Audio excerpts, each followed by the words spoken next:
We moved here from Los Angeles the very week that summer arrived in North Idaho, with only one immediate goal set before us: to slow down, relax, and settle into our new home. And for this summer and fall, that means this cozy little camper trailer in this beautiful meadow. Of course, we have this big, spacious pole barn in which we'll store all of our belongings when the moving truck arrives.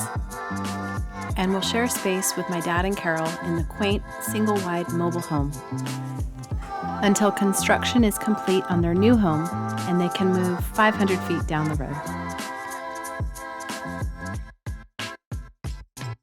It might seem like a 23-foot camper trailer is a little too tight for 2 adults, 2 kids, and a large dog to live in for 5 or 6 months. But in our minds, we're on an adventure. And this is all part of the plan. Of course, we know all too well that things don't always go according to plan. So from day one, David and I made a concerted effort to establish boundaries and parameters for Ranger, Alina, and Isla. Okay. It's called hypothermia. Can you say hypothermia? Hypothermia. That's when your body gets too cold. In addition to the dangers of the frigid and fast-moving water, the wilderness that we now live in is also home to other threats and hazards. Specifically ever present on my mind are mountain lions. We know they're out there, and we know it's highly unlikely that we'll ever even see one, but we also believe that we need to remain vigilant to protect our children, our dog, and ourselves. Now, while mountain lion sightings aren't out of the ordinary, Fish and Game says attacks are extremely rare in Idaho. This cougar attacked a 9-year-old girl over the weekend. It was killed by people who rescued the young victim. It happened on Saturday morning at a camp in Stevens County near Fruitland, Washington. While realistically, this could happen anywhere, this particular incident occurred less than 70 miles from our new home within 3 weeks of us arriving. Naturally, I'm going to be hypervigilant and keep a close eye on the girls at all times. But by no means will we live a sheltered life. We moved here to be outdoors, in the wild, year-round. We're just going to be smart about it and always put safety first. And thankfully, we're not doing it alone. With my dad and Carol here on the property with us, we'll always have support when we need it. The truth is that, like with most families, there likely will be challenges in our future. But we're all committed to working together and growing to ensure that this new life that we chose works well for every one of us.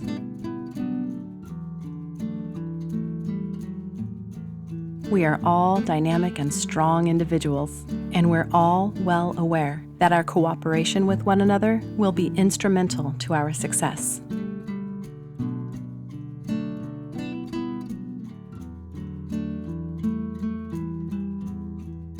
And life is better shared with people we love.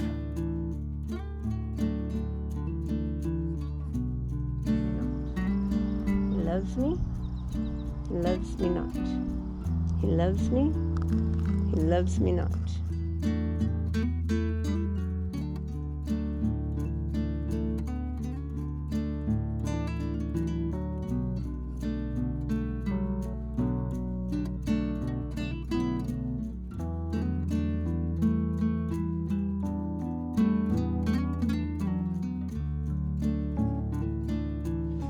We are doing a whole roasted chicken, then bacon,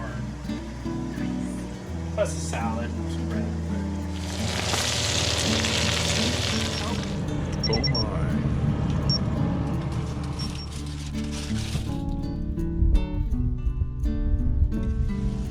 The simple fact is that no matter what happens, we've totally got this. And our first summer here in North Idaho is going to be totally amazing. While the days ahead of us were sure to be filled with action, adventure, and excitement, we had one giant obstacle unexpectedly thrown in our path that needed to be resolved immediately. 5 or 6 days after arriving at Hidden Creek, we received a phone call that our moving truck would not be delivered directly to our property, and instead, we would need to unload it in Spokane and drive all of our belongings the remaining 70 miles to our property.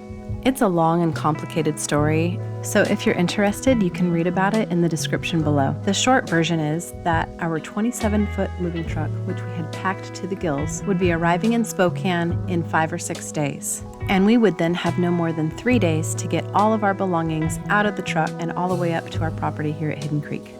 After making several phone calls and reaching out to family, we set our plan into action. In 6 days, we'd be heading down to Spokane and making one last move of all of our belongings.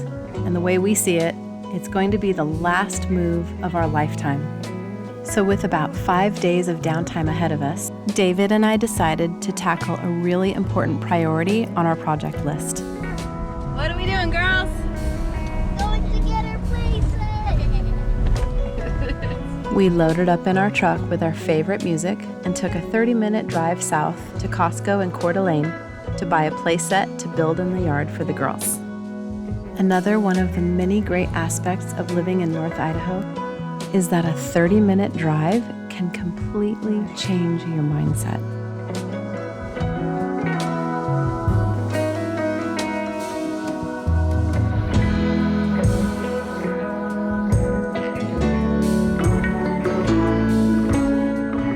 With a new project set before us, we jumped right in and got to work.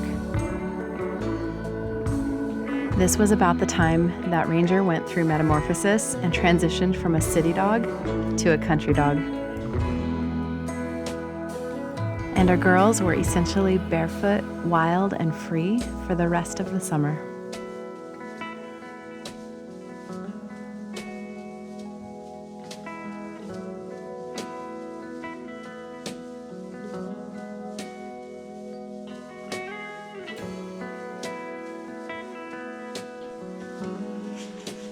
It's coming around. Parts are starting to come together. The way I'm gonna know that it's almost done is when all the screws disappear. What if you have some left over, though? It's a bonus. Bonus screw. Oh. I supported David by completing simple tasks like moving parts around and digging fill dirt, while David completed all of the assembly and anything that required any type of mechanical aptitude.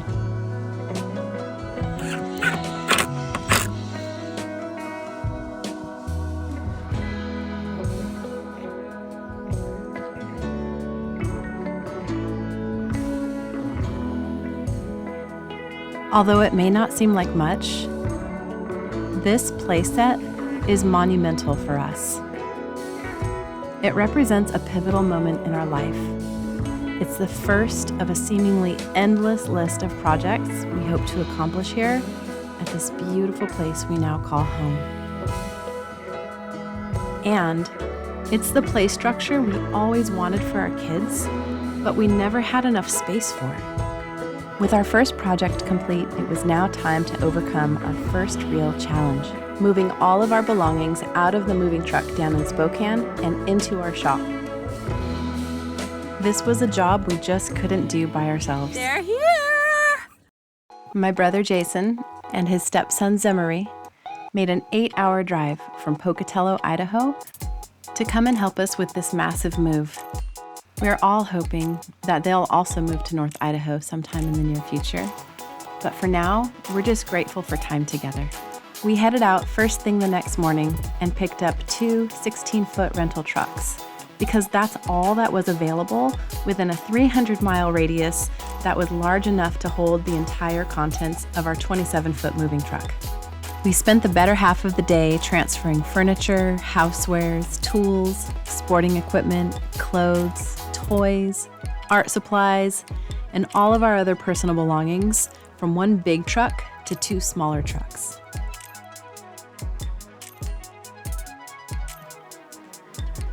We then made the hour-and-a-half drive from Spokane, Washington, back to Hidden Creek.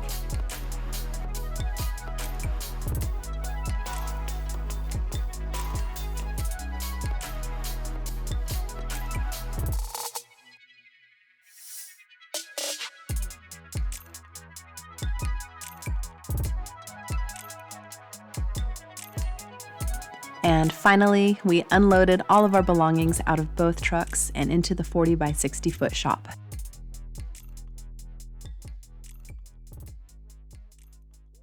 It's times like these I find myself feeling most grateful for our family and all of their support, because there's no way we could have done this without them.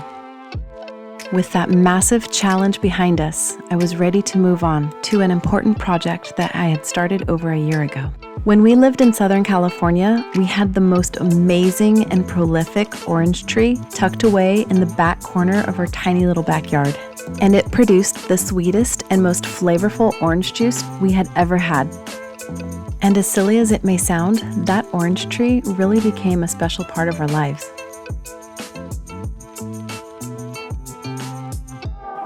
It occurred to me that when we moved to Idaho, this would probably be one of the things that we'd miss most. So I planted some seeds and nurtured the seedlings with the hopes that we could bring some of them with us to North Idaho when we moved. But growing citrus in North Idaho, where temperatures can drop well below freezing in the winter, may be close to impossible, which is why we plan on building a greenhouse and possibly even tapping into the earth for geothermal heat. I've definitely taken a risk by investing all of this time and effort into something that may fail. But like most things in life, whether it be gardening or art, a relationship or a cross-country move, if you take the time to do it right, the outcome almost always outweighs the risk. We've only been here at Hidden Creek for a week now, but we planted the seeds for this move over 6 years ago. And we're committed to nurturing our plan, remaining flexible, and adapting, growing, and thriving. Like transplanted seedlings taking root in a new environment, it's the early stages that are most vulnerable. But with time, we'll mature and become one with our new landscape.